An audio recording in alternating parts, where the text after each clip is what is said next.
This is Dr. Gaurav Deka here. I'm a medical doctor and a transpersonal therapist. In the last episode, I talked about the importance of events, the trauma that keeps us in the event, and the inner child which is there in the trauma which we need to rescue. Today I'm going to talk about 3 cases which will help us understand how inner child therapy works. First case is about this young man who comes to me with a case of very normally commitment issue, which is quite usual, by the way. People are commitment phobic nowadays, and the more technology is improving, the more we have access to so many people, and therefore there is no willingness to commit. But again, that aside, what happens is in this case the person wants to commit but is unable to commit because he feels extreme amount of fear whenever he is close to someone. He feels that he cannot be with that person, and even though he wants to be with that person. So when we regress him, as in we take him back in time to his childhood, we discover that he was extremely physically abused by his father. He was beaten up by his father. So much so that he would say that you can beat me as much as you want, I am not going to feel anything. Which also means that he was absolutely disconnected from his body. Now the interesting part is, after the father would beat him, the father would go away, and this person, the child, would also disappear somewhere. And after 1 or 2 hours would just come back. And at that moment, the father would give him a piece of chocolate and tell him that, oh, I'm so sorry I did that to you. Now this boy grows up believing in the fact that if I disappear from a situation of conflict, everything's going to be fine.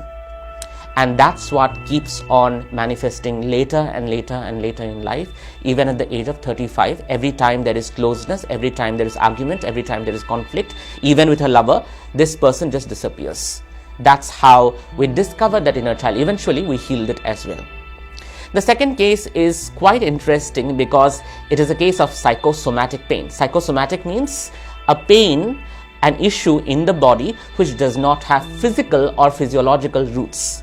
So, 56-year-old woman comes to me with a pain in the knees, and the doctors had declared 10 years back that there is no problem with her knees. And the first question that I asked her was, what is the benefit of this pain? If this pain had a benefit, what would it be? And she says that, I don't think so, it has a benefit. And then we work with her and the pain goes away. 1 week later, she calls me up and says that, my pain is back. And so I call her and I ask her that what has happened. And she says, nothing happened. I felt better, and my son and my daughter-in-law, they went away to vacation because they had not been able to go for a long time. And I said, for how many days? And she said, it's 3 days.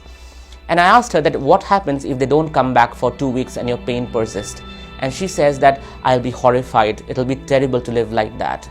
And that was the subconscious hook, because the pain became the hook for them to be close to her. She was a lonely woman. She lost her husband at a very young age. Now she only had a son and daughter-in-law. Now if the pain also goes away, who will be there for her? So that is the subconscious payoff and benefit. So every disease, as I said even in the beginning, that will have a subconscious benefit. It will have a payoff.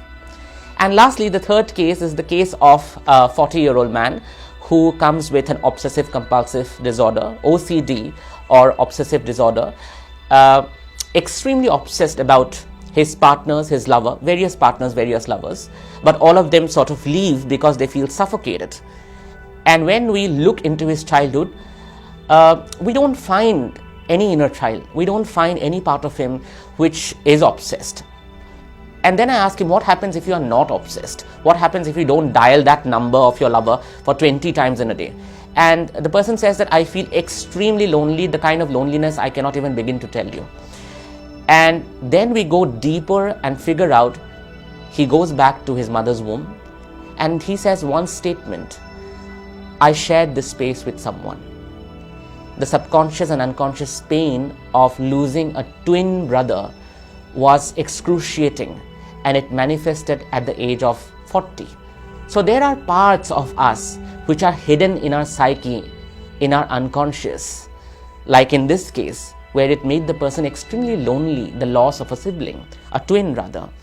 And it is us as therapists that we have to go back there, discover that part, help our client identify them, work with them, bring out the necessary catharsis, and finally integrate it, understanding that that event is no longer there. I am a new you. I am a new I, the I of today, the present day personality who is in charge. So that is all for today. Signing off from TOI Health and Fitness. Thank you so much.